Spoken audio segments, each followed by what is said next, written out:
अगस्त 2024 में हमारे देश के यूनियन कैबिनेट ने यूनिफाइड पेंशन स्कीम को मंजूरी दे दी। यूनिफाइड पेंशन स्कीम आने के बाद अब हमारे देश में टोटल 3 अलग अलग पेंशन स्कीम्स है। एक ओल्ड पेंशन स्कीम, एक न्यू पेंशन स्कीम जिसे नेशनल पेंशन स्कीम भी कहा जाता है, और तीसरी और सबसे नई यूनिफाइड पेंशन स्कीम है जो ओल्ड पेंशन स्कीम और नेशनल पेंशन स्कीम के कॉम्बिनेशन से तैयार की है। तीनों पेंशन स्कीम को डिस्कस करने के लिए हमारे साथ आज 3 गेस्ट जुड़े हैं। Old pension scheme, national pension scheme और यूनिफाइड पेंशन स्कीम। तो सबसे पहले जानते हैं ओल्ड पेंशन स्कीम के फीचर्स क्या थे। देखो भैया, हम तो है पुरानी पेंशन स्कीम। हमारे स्कीम में आपको अपने बेसिक पगार का 50% तक जिंदगी भर पेंशन मिलती रहेगी। और ये पेंशन के लिए आपको कंट्रीब्यूशन कितना करना है? 0, 1 रुपया भी पगार में से नहीं देना है और पेंशन आपको मिलती रहेगी, सरकार आपको देती रहेगी। लेकिन ओल्ड पेंशन स्कीम की सबसे बड़ी प्रॉब्लम थी ओल्ड पेंशन स्कीम खुद, क्योंकि एम्प्लॉइज 1 भी रुपया कंट्रीब्यूट नहीं करते थे। इसी वजह से पूरी पेंशन सरकार का खर्च थी, जो टैक्स पेयर्स पे बर्डन थी। आप समझ लीजिए 1991 में केंद्र सरकार का टोटल खर्च 3200 करोड़ था अप्रोक्सीमेटली पेंशन के लिए, जो 58 टाइम्स बढ़कर लगभग हो गया 1.9 लाख करोड़ रुपीस 2020-2021 में। इसी तरह देश के सारे राज्यों को मिलाकर टोटल पेंशन का खर्च था 1990-1991 में लगभग 3100 करोड़ रुपए, जो लगभग 125 गुना बढ़ गए और ईयर 2020-2021 में 3.86 लाख करोड़ हो गए। और इसीलिए I was introduced, I am the national pension scheme, जिसे आप एनपीएस या न्यू पेंशन स्कीम की तरह भी जानते हैं। You know what's so amazing about me? सरकारी एम्प्लॉइज अपने सैलरी में से 10% हमें कंट्रीब्यूट करेंगे, गवर्नमेंट 14.5% हमें कंट्रीब्यूट करेंगे, और ये सारे कंट्रीब्यूशंस हम इन्वेस्ट करेंगे आपके प्री डिसाइडेड रेशियो के हिसाब से इक्विटी मार्केट में, गवर्नमेंट सिक्योरिटीज में और दूसरे इन्वेस्टमेंट एवेन्यूज में भी।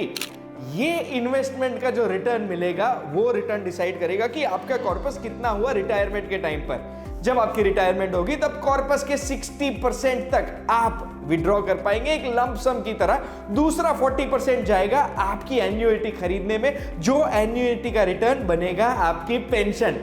इसमें सिर्फ एक ही प्रॉब्लम है कि मैं कोई गारंटी नहीं लेता हूं कि आपको कितनी पेंशन मिलेगी, because investments are subject to market risk. ये तो आप समझते ही है। अब एनपीएस में भी प्रॉब्लम्स है। सबसे पहली प्रॉब्लम, गारंटीड पेंशन नहीं है, क्योंकि मार्केट से कितना रिटर्न मिलेगा वो रिटर्न डिसाइड करेगा कि कितनी पेंशन मिलने वाली है। दूसरा, employees will have to contribute from their salary. अब जब ये कंट्रीब्यूशन करेंगे तो एम्प्लॉइज के हाथ में उतना पैसा कम आएगा, और इसीलिए सरकारी एम्प्लॉइज नाराज थे। ये नाराजगी इलेक्शन रिजल्ट में दिखी हिमाचल प्रदेश और राजस्थान में, जहां ऑपोजिशन गवर्नमेंट ने प्रॉमिस किया था ओपीएस ओल्ड पेंशन स्कीम वापस लाएंगे, और इस प्रॉमिस की वजह से सरकारें ऑपोजिशन की बनी इन राज्यों में। इसके अलावा वेस्ट बंगाल, त्रिपुरा में तो आज तक एनपीएस इंप्लीमेंट किया ही नहीं गया है, और तमिलनाडु, केरला, झारखंड और छत्तीसगढ़ में भी ओपीएस इंप्लीमेंट कर दिया स्टेट गवर्नमेंट के एम्प्लॉइज के लिए। 2024 के जनरल इलेक्शन में भी शायद इसी वजह से गवर्नमेंट के वोट्स कटे, और शायद इसीलिए अगस्त 2024 के दिन मेरी यानी यूनिफाइड पेंशन स्कीम की रचना की गई। ओल्ड पेंशन स्कीम की तरह हम भी आपको गारंटी देंगे कि आपको मिनिमम पेंशन इतनी मिलेगी। अब कितनी पेंशन मिलेगी? तो सरकारी एम्प्लॉय ने कितने साल नौकरी की होगी, सर्विस का ड्यूरेशन कितना है, उसके हिसाब से डिसाइड होगा आपको कितनी पेंशन मिलेगी। मान लीजिए आपका एक्सपीरियंस अगर 25 सालों से भी ज्यादा है, तो 25 इयर्स के एक्सपीरियंस के बाद आपकी पेंशन आपके बेसिक पे के 50% अमाउंट की होगी। अगर किसी भी एम्प्लॉय का 10 साल का एक्सपीरियंस है तो मिनिमम पेंशन 10,000 रुपए की उनको तो मिलेगी ही, और 10 साल से लेकर 25 साल तक के एक्सपीरियंस वाले एम्प्लॉयज की पेंशन का प्रपोर्शन डिसाइड होगा उनके एक्सपीरियंस से। अगर किसी भी पेंशनर की डेथ हो जाती है तो उनको जितनी पेंशन मिलती थी उसके 60% अमाउंट उनके डिपेंडेंट फैमिली को जिंदगी भर मिलती रहेगी। कैलकुलेशन में आगे बताता हूं, लेकिन एक और चीज बतानी है। एम्प्लॉइज को सुपर एन्युएशन यानी रिटायरमेंट के टाइम पर जो ग्रेच्युइटी मिलती है वो तो मिलेगी, इसके अलावा एक लंप सम अमाउंट भी उनको दी जाएगी। ये लमसम अमाउंट का कैलकुलेशन क्या है, तो उनकी जो बेस और डीए सैलरी है उसका 1/10 पार्ट वो उनको दी जाएगी for every 6 months of experience. Confusion? Let me clear it with this example. अब समझ लीजिए किसी भी एम्प्लॉय का बेस पे यानी बेसिक सैलरी 80,000 रुपीज है, उनको हर महीने डीए मिलता है 20,000 रुपीज का और उनका एक्सपीरियंस 25 सालों का हो चुका है, तो उनको पेंशन कितनी मिलेगी?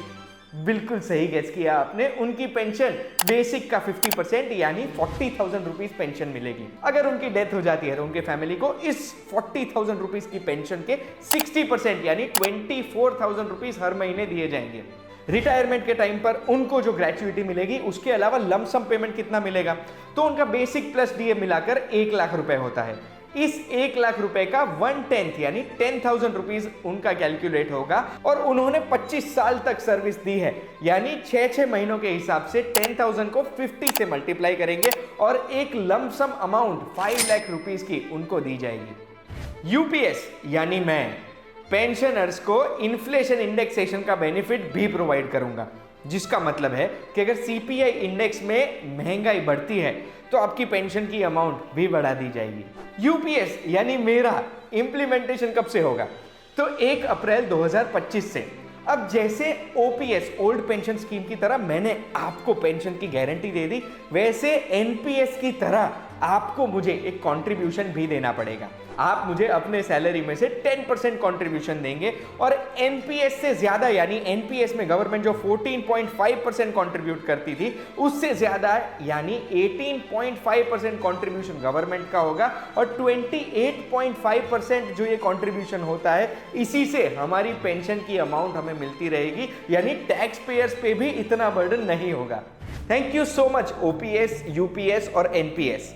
ये तीनों ने मिलकर जब मुझे अपनी बात बताई तो मुझे एक चीज पता लग गई कि ओपीएस और एनपीएस को मिलाकर ही यूपीएस की रचना की गई।